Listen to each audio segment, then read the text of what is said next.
Salut à tous. Dans cette vidéo, je vais vous montrer comment numériser une image trop grande pour un scanner. Alors, on voit par exemple mon image ici. On voit clairement qu'elle est trop grande, hein. Il n'y a pas besoin de mesurer, je crois. Ici, j'ai un scanner A4 classique, grand public.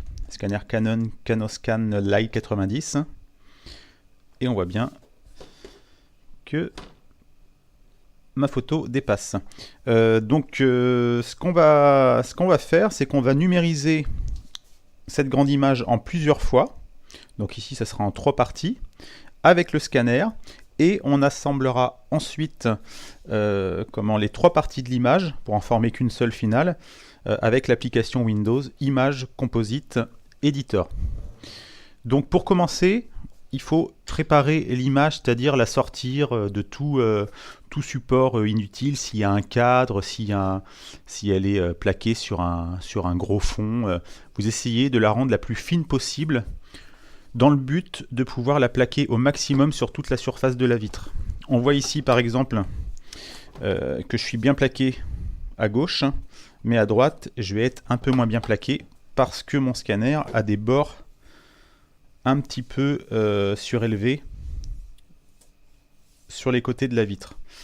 Donc moi dans mon cas, j'ai ma photo sur un support bois médium de 3 mm. Si je décolle ma photo, je crois que je vais l'abîmer, donc je vais laisser comme ça. Ça peut le faire encore avec cette épaisseur là. Mais voilà, essayez de rendre la plus fine possible la photo. Alors aussi de préférence, je ne sais pas si ça se voit sur la vidéo ici, mais faites en sorte que la vitre soit propre.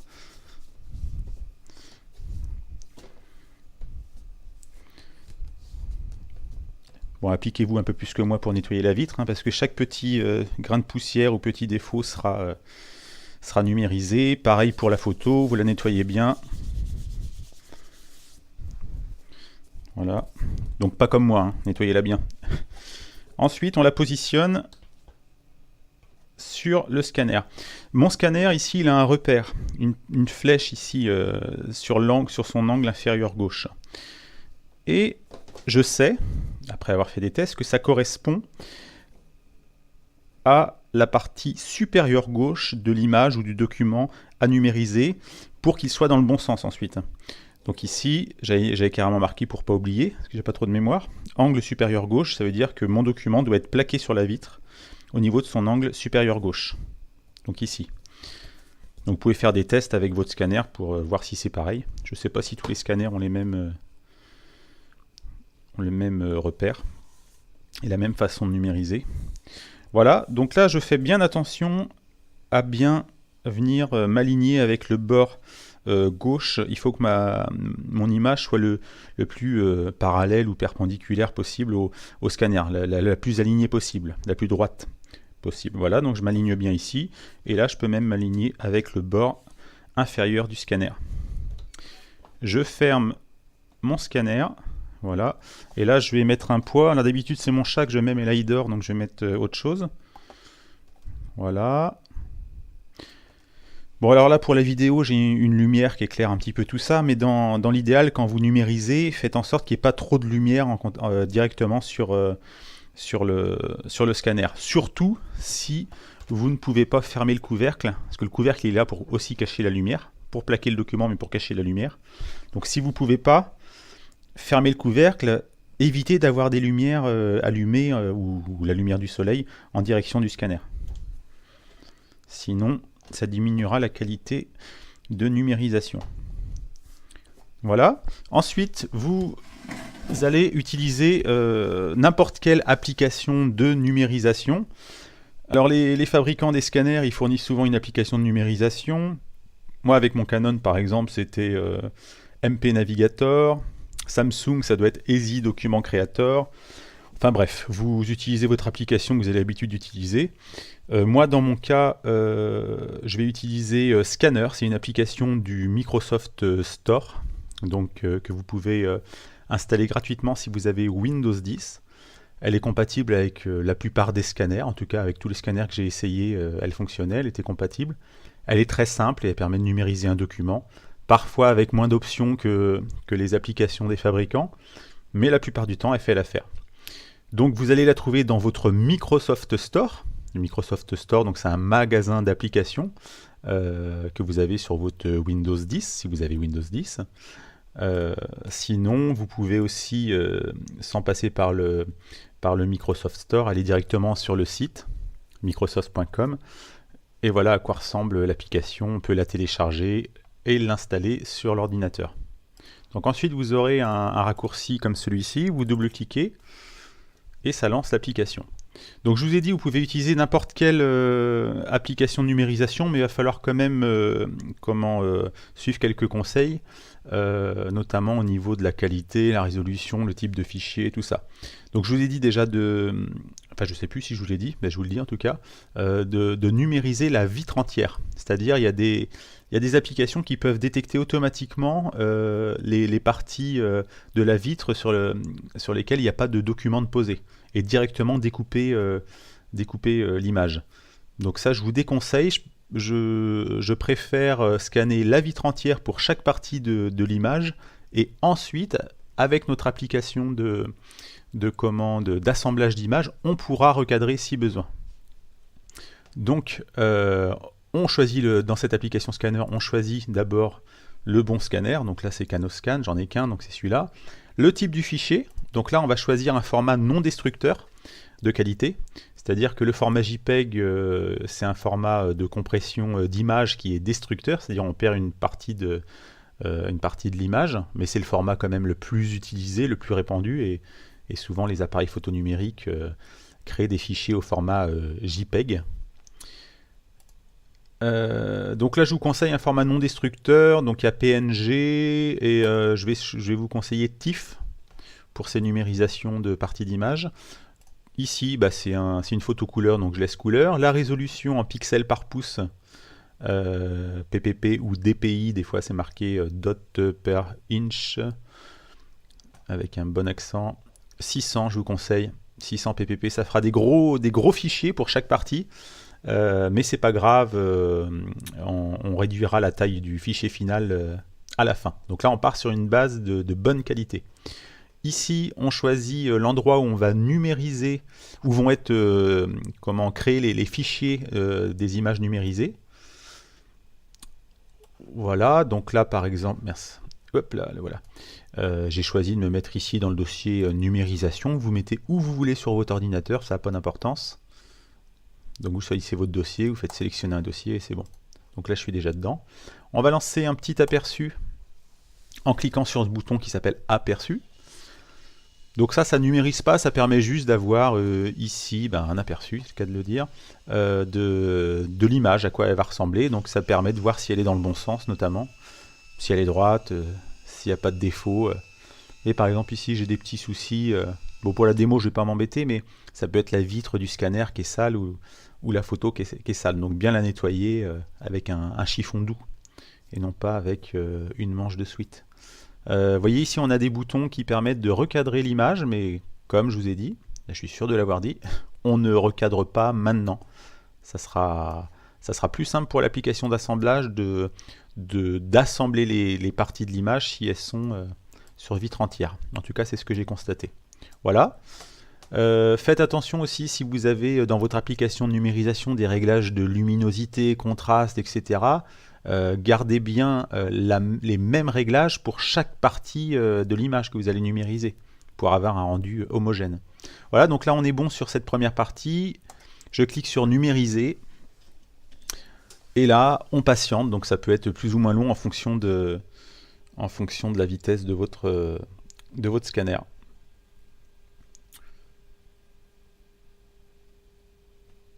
Voilà, les petits points bleus qui tournent, c'est joli tout plein.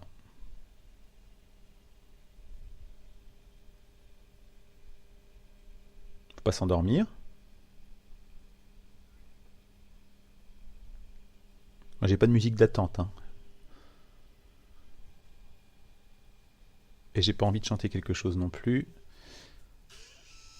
Traitement en cours, deuxième étape. Mais je vois déjà que dans mon dossier numérisation, hop, il y a un petit fichier qui s'est créé. Il est là. Je vois aussi dans mon application Scanner, en haut, il y a une grande barre qui s'est affichée, numérisation avec la date, pointif a été enregistré dans numérisation. Je peux cliquer sur afficher si je veux ouvrir directement le fichier avec mon application de visionnage d'images installée sur mon PC. Donc on va essayer pour voir, mais ça sert pas à grand chose pour ce qu'on a à faire. Mais bon, je clique sur afficher, hop, et là ça s'ouvre dans mon application associée, c'est l'application photo. Voilà, donc je peux agrandir, voilà mon image, bon elle me paraît pas mal. Je ferme ça. Donc non, ce qui nous intéresse, c'est d'aller dans l'explorateur de fichiers, aller explorer les petits fichiers jaunes, et d'aller dans notre dossier numérisation, là où j'étais tout de suite. Et là, on va renommer cette première partie d'image, tout simplement en lui donnant le nom 1. Donc, si vous n'aimez pas les chiffres, vous mettez A. Faites attention à bien conserver l'extension si elle est affichée sur votre ordi. .tif ici, ne pas l'effacer. Sinon le PC ne saura plus quel type de fichier c'est. Voilà, donc là on laisse bien .tif, .tiff. Voilà. Donc ce format il est spécialement recommandé pour les photos de cheveux, de chevelure, tout ça. Mais ça fonctionne très bien pour les autres aussi. .tif. Donc on va pouvoir déplacer maintenant notre image pour scanner la deuxième partie. Donc on enlève notre poids et là on va simplement la glisser. Mais avant de la glisser, on va faire un repère ici au niveau de la dernière partie de la première partie d'image qui a été numérisée et qui était en contact avec la vitre. Bon, là je vois à peu près ce que je vais faire comme nombre de numérisation, donc c'est pas vraiment utile, mais faites-le parce que ça peut être utile si vous avez des images un peu plus longues ou vous savez pas combien de parties vous allez faire. Donc je vais vous montrer pourquoi c'est important. On glisse l'image et là on aurait tendance à se dire bah tiens on va venir se caler juste sur le bord là pour économiser le nombre de passages. Eh ben non, vous allez laisser une bonne partie comme ça de marge. Surtout si vous voyez rapidement comme ça d'un coup d'œil, on voit que ma photo, je vais la scanner en 3 fois. Voilà, même si on pourrait se dire en 2 fois ça va passer, c'est pas le cas là, mais si ça peut être le cas des fois, je vous conseille de scanner une fois de plus plutôt que de scanner une fois en moins.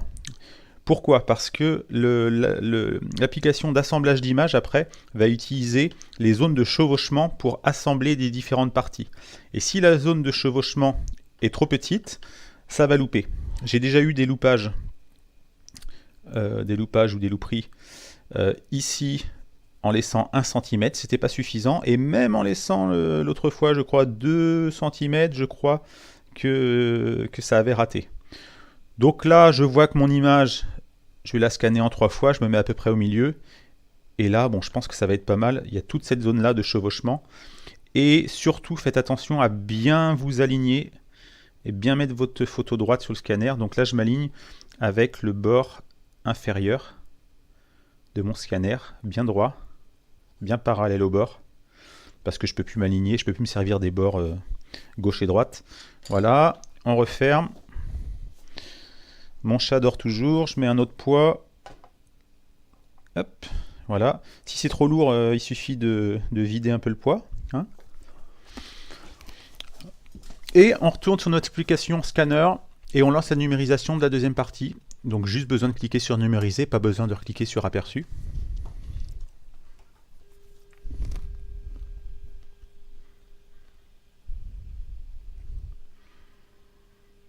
Et on attend, comme tout à l'heure.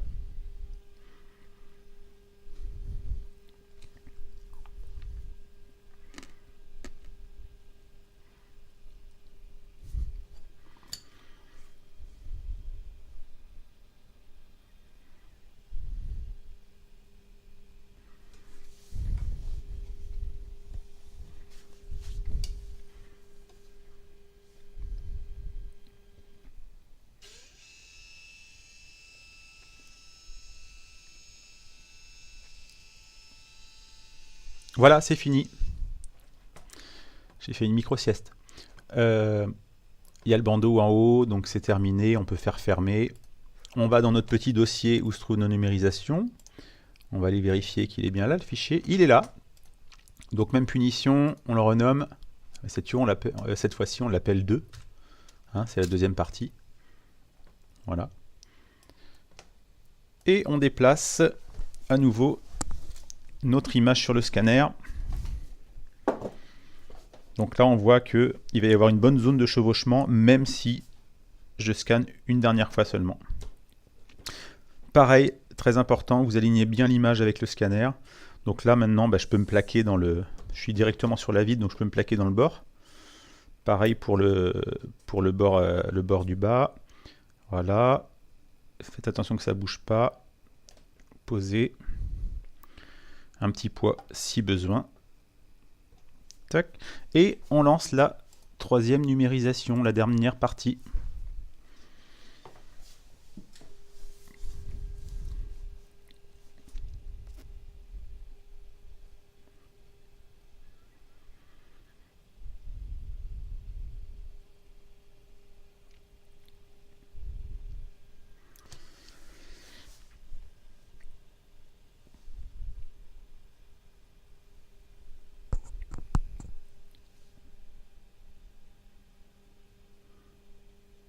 Vous êtes toujours là?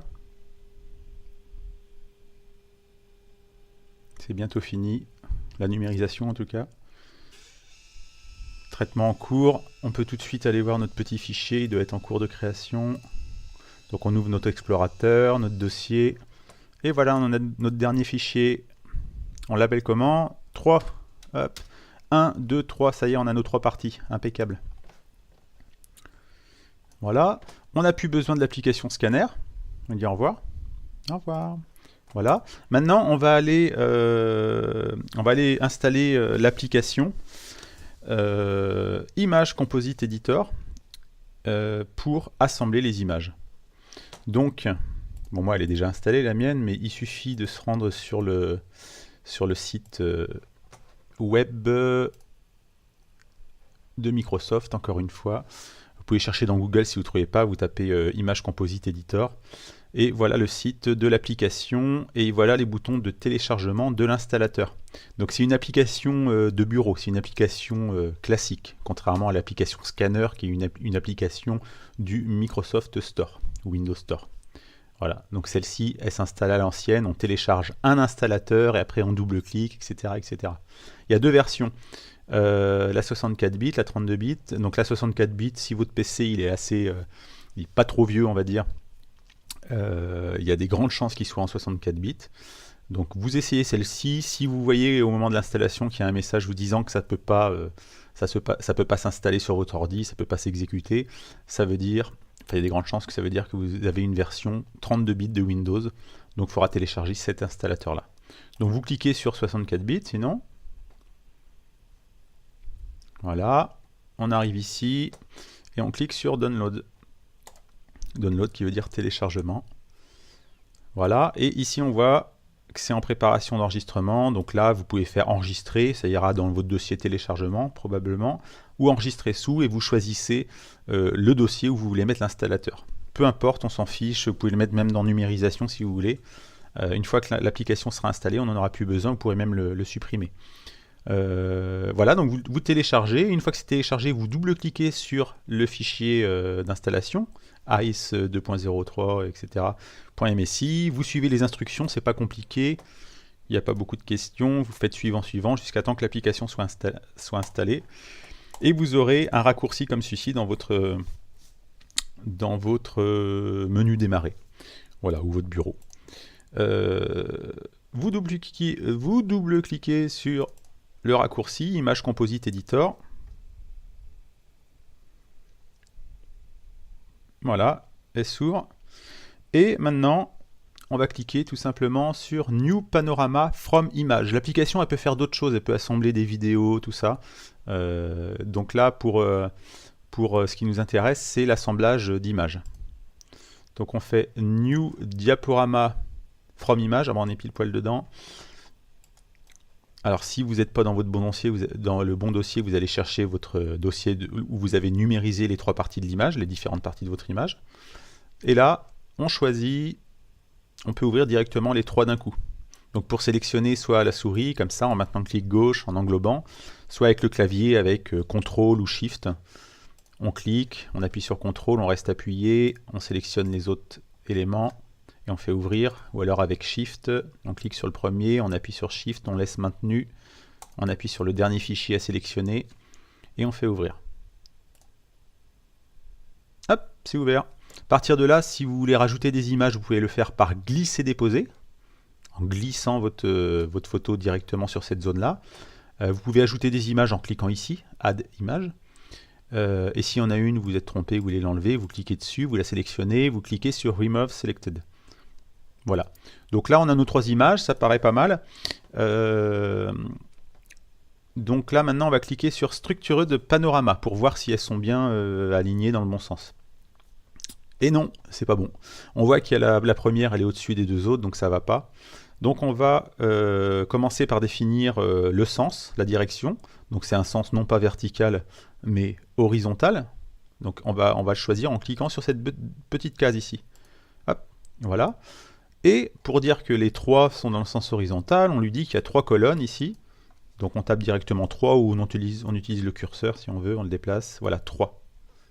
Voilà. Donc là on a bien nos images dans le bon sens. Enfin vérifier quand même, mais normalement c'est bon. Voilà. Ensuite on a un bouton tout en bas qui s'appelle Preview Overlap. Alors on peut cliquer dessus et on va pouvoir vérifier tout de suite que les zones de chevauchement vont être bonnes. On voit ici que notre tige de fleurs ici, hop, elle va être bonne. Elle va bien se corriger, s'assembler. Et ici, notre tige ici, c'est bon aussi. Donc tout a l'air d'être bon là. Parfait. On clique sur... si c'est pas bon à ce niveau-là, si vous avez un souci, il y a des grandes chances que ça soit parce que vous n'avez pas laissé assez de marge quand vous avez scanné vos différentes parties.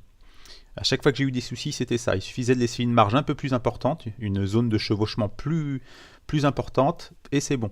Donc si vous avez un souci, par exemple, entre la première et la deuxième, et ben, rescannez la deuxième image en laissant une plus grosse zone. Puis réimporter juste la deuxième image, il n'y a pas besoin de tout refaire. Voilà, si c'est bon à ce niveau-là, vous cliquez sur Next. Donc là, il est en train de travailler, il va essayer d'aligner les images. Temps, compositing, et on va arriver sur l'onglet Stitch. Vous vérifiez que c'est bon, eh ben, ça a l'air pas mal, moi je trouve. Vous vérifiez bien, vous avez toute votre image, parce que ça peut être trompeur des fois, hein. Il peut vous manquer par exemple sur une photo comme ça surtout, j'ai eu des fois où j'avais un souci, il manquait une grosse partie de l'image, et puis j'y ai vu que du feu la première fois, quoi. Donc faites bien attention, prenez votre original éventuellement et puis comparez. Si c'est bon, ce que vous pouvez faire sur cet onglet Stitch, c'est corriger le niveau, l'orientation de l'image. Donc vous pouvez le faire en cliquant gauche sur l'image, n'importe où, vous maintenez le clic gauche et vous déplacez votre souris de haut en bas. Voilà. Et vous pouvez aussi indiquer directement le nombre de degrés, par exemple 45 degrés à corriger. Et voilà. Donc là, moi, mon image, à la base, elle est droite sur mon papier, et en plus, je l'ai bien mise droite sur mon scanner. Donc si c'est pareil pour vous, normalement, elle sera droite. Il n'y aura pas besoin de la corriger. Voilà, donc si c'est bon, on clique sur Next. C'est à l'onglet Crop. Un onglet qui va nous permettre de recadrer l'image si besoin. Alors là, voilà, on est sur l'onglet Crop, on a des petits carrés tout autour de l'image, et là, on va pouvoir la recadrer pour enlever ce qui ne va pas. Par exemple, on voit ici, moi, que sur le bord, il y a une petite partie noire, en bas aussi. Voilà, donc on peut réduire comme ça. Hop. Hop, à droite, etc. Alors, si vous voulez plus de précision, vous zoomez, vous vous déplacez à l'endroit. Voilà, ici, on voit, par exemple, la zone que j'aimerais enlever, le petit truc noir là. À peu près. À gauche.